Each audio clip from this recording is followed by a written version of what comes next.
Today we're going to talk about the mid-year market update. The number one question I get, people asking me all the time, how's the market? And with everything that's going on with the real estate market right now, especially in the summertime where everybody just assumes it's rocking and rolling, for the first time in a really long time, we have a very sort of confusing real estate market where sellers still think it's a seller's market and buyers think that it's a buyer's market.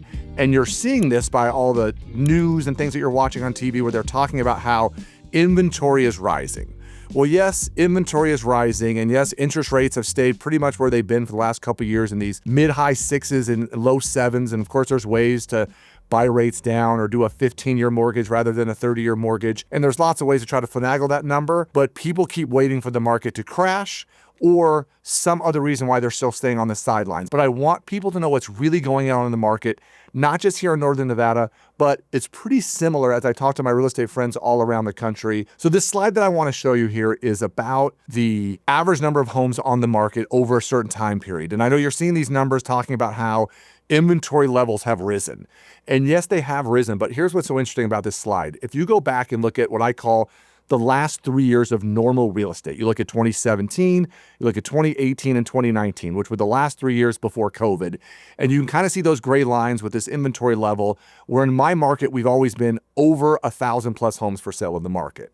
And then from there, when you start looking at 2020 and beyond, COVID, heavy duty COVID, and as we've sort of worked our way out of COVID, you can see those numbers have always been pretty much below 1,000. And even that first year, the one that's now highlighted in dark red as it slides across the screen, you're going to see how low inventory levels got because, again, during COVID, especially at the beginning when people didn't really know what was going on, they were afraid to put their house on the market, or a lot of people just due to health reasons and otherwise, the market just got real quiet as far as new listings. But that year, the second half of 2020, homes were flying off the market. And so now when you look at that slide, and this only goes to 2024, in the current environment, the market is starting to creep back up. We're going to show you on that next slide how now you can see this little white line. And in this little white line, there's now the market has been over 1,000 homes for sale in my area. And people keep talking about this rising dramatic inventories, but they're still below those last 3 years of what we would call normal in 2017, 18, and 19. So you can't let the news or the media sort of hype you into thinking how the market has just been flooded with inventory. We're just finally, after 5 years, getting back to what I would say is a normal market. And this is why you're starting to see sellers and buyers be a little bit confused as to what's really going on out there. So in this slide, what I want to show you is just some words that basically just say the supply of inventory has gone up.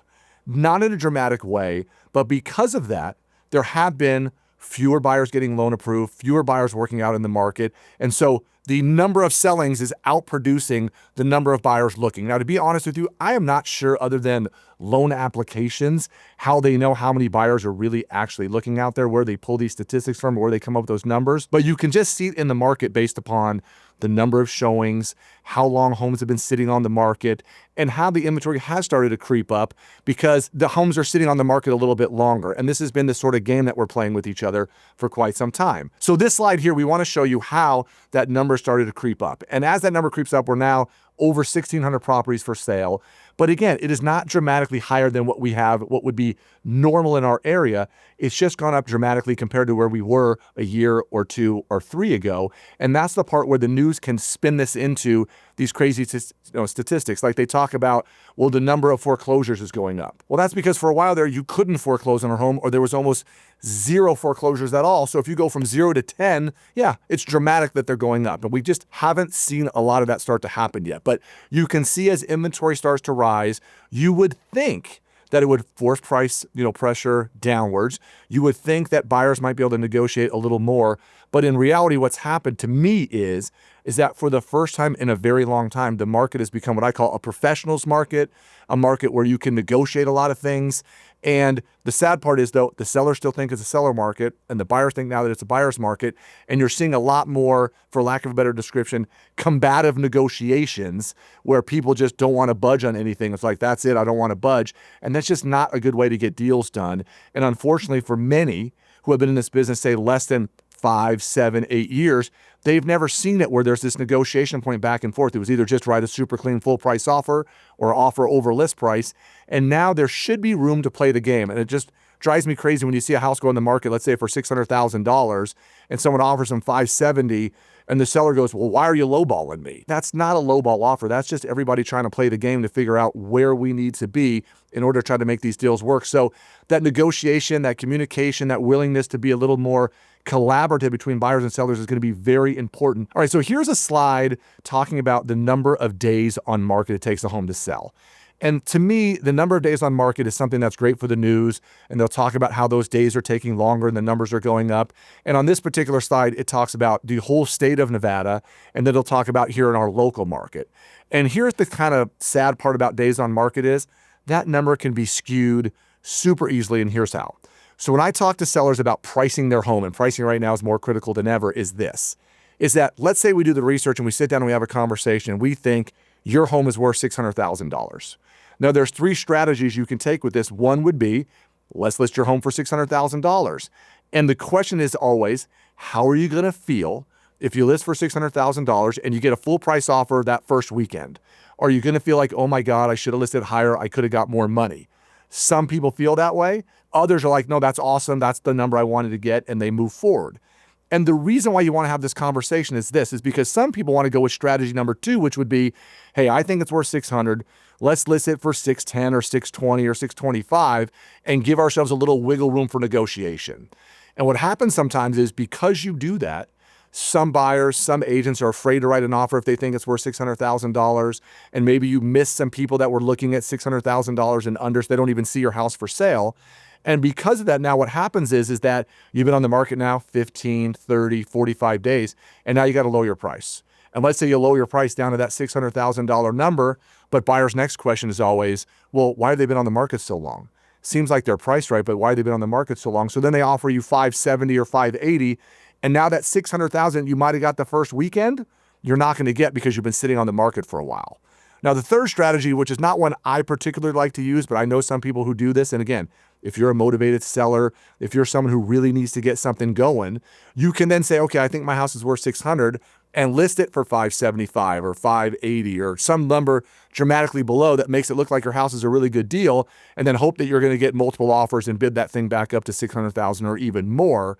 I know in some markets, in some areas, and in some price points that works. It's not a strategy I like. I kind of like to say, hey, what is it worth? This is the price we need to go on the market at.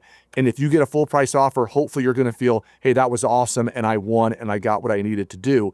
But because of that and everything you see going on with the market, the pricing strategy is more important than ever. So the $1 million question that I get from everybody is they always want me to break out my crystal ball and tell them where I think the market's going to go. And for the rest of 2025 and leading into 2026, based upon everything I'm seeing, I think you're going to see a lot more of the same, where prices are basically back to that, what I call like inflationary cost of living price increases, where you're going to see things go up 2, 3, 4% per year. You're also going to see no market crash. I've been having people talk about a market crash now for a decade, waiting for prices to just fall through the floor. And I really do think at this point, as long as Powell is at the Fed and as long as, Trump is talking about all the things he's talking about financially, you're not going to see this dramatic change in interest rates on real estate. So if that all stays the same, then you're just going to see this market that kind of clips along. And if you're a buyer, yes, in certain markets and certain price points, you should have a little more negotiation room, because I think we're starting to lean a little more towards the buyers than the sellers. But again, a lot of these sellers are just selling a house and turning around and buying something anyway.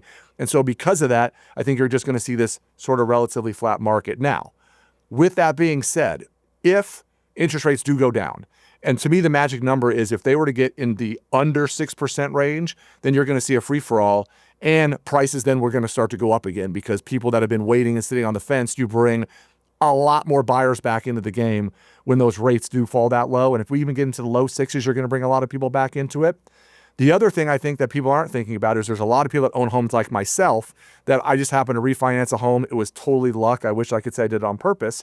But I have a rate on my house that's under 3%.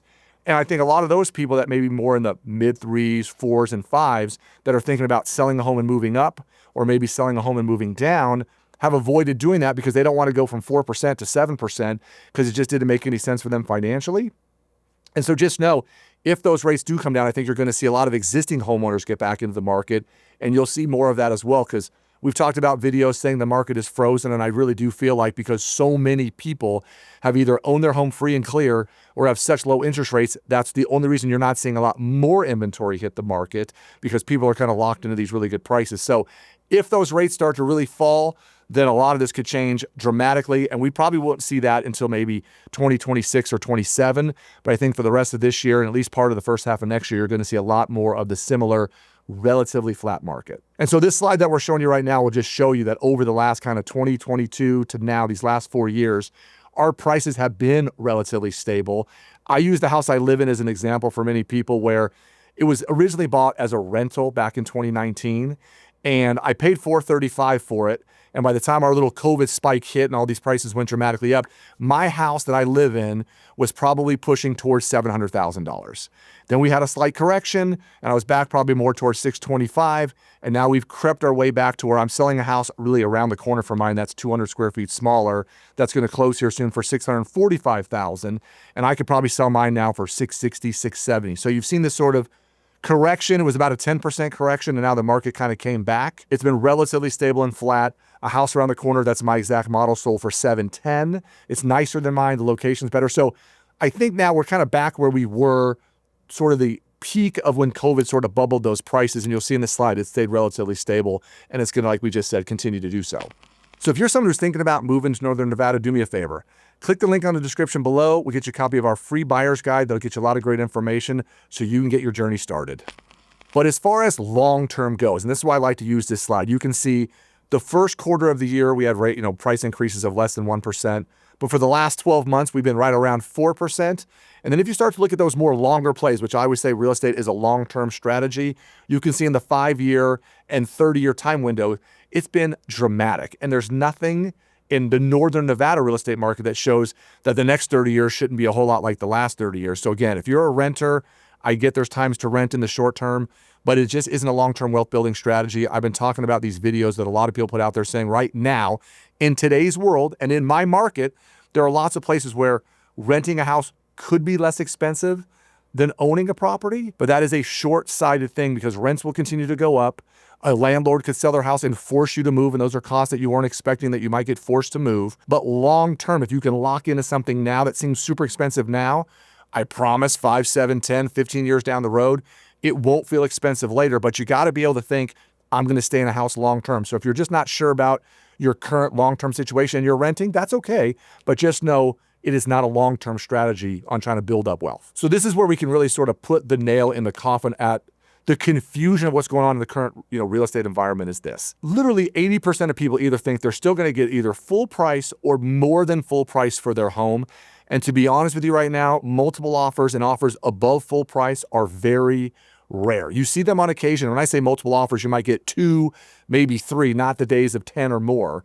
And so most of the offers right now, if it's something that somebody really loves, they're not going to argue over that last little bit of $5,000 or $10,000 on a price. If you have an average price house in our market for $600,000, that's at least what I thought it was worth, and 5 realtors and 5 appraisers all had to go there independently, we're not all going to get the same number. So if somebody really was motivated to buy or really needed to sell, and that last $5,000 or $10,000 or $15,000 on the average price house isn't going to make a big deal for them. No different than if it's a $2 or $3 million house, that might be that last $100,000. Those numbers kind of jump around a little bit. So just know, if you're a buyer, there should be room to negotiate, but a lot of the sellers are still digging in their heels and just don't want to budge off their price. And sometimes you just have to wait for them to lower the price, and then they get a full price offer.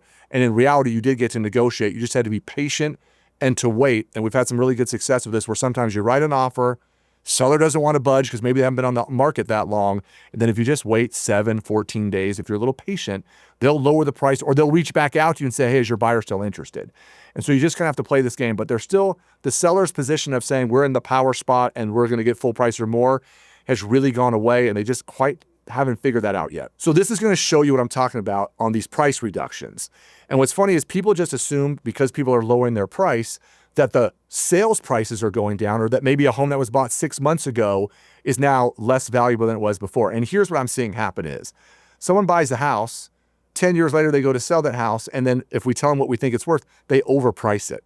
And if the house is worth $600,000 but you list it for $700,000 and you have 3 or 4 price reductions to get back to that number, the value of the house didn't change. If someone bought it 6 months earlier for 580 and you sell yours for 600, but you listed it way too high, it makes it look weird. And you're seeing all these statistics about the number of price reductions. And in reality, when you look at this particular slide, you'll see the number of price reductions now are very similar to the ones back to what we would call a normal market in 17, 18, and 19, and not all that weird, unusual markets with COVID and everything else that are in between. So just know, it's been a while since we've seen more of a normal market, and that's why I think a lot of the prognosticators and people talking about the real estate market are trying to shock you into these price reductions are going up like crazy. Well, yeah, compared to what it was, but we're just slowly but surely getting back to what was normal and not these crazy, unusual, weird markets that we've had over the last handful of years. So what does this mean for sellers? What it means is this.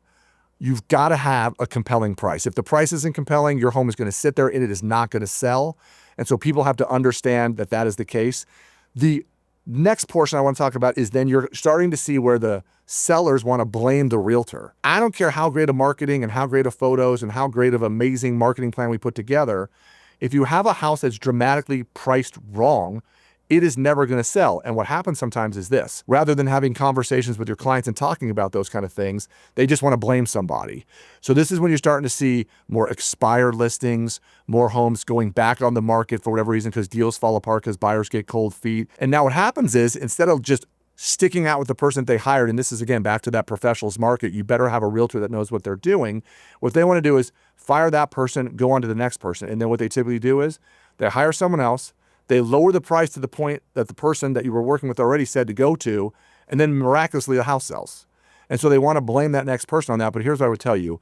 You would have better success just sticking with the person you have and just lowering or pricing the house accordingly. And we can show you those numbers, on these slides as we go through that just show you, it doesn't make sense to just sort of fire, move on to the next person, because people, if they're paying attention, will see that you've gone through 1, 2, or even 3 different real estate agents, and they're wondering, what is going on here? So when most sellers lower their price, what you're going to see is a huge percentage either going to sell at that new lowered price, or you're going to see them trying to say, I want to stay where I was before, or even a small percentage will raise their listing price.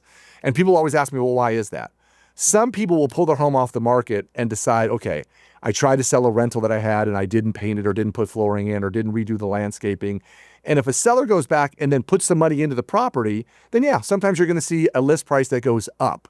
But sometimes you'll see people just raise the price for no reason. They just think, I'll change realtors, I'll raise the price, the market got better, and I'll sell the house. And it just doesn't make a whole lot of sense. So just know, having this communication with your listing agent is going to be critical in making sure that we price it right and that things are going to move. Because again, like we talked about earlier, this is a legitimate professionals market. So you're going to see here where it's going to show you that by relisting with a different agent, that you have a better chance to sell your home. And the reason why typically that is the case is because typically people lower their price. And so here's what I would tell you. And this is what you need to know about the market going on for the rest of this year. For those of you that need to do something or that are really have to do something, is this. It is a professionals market. It is a negotiation market.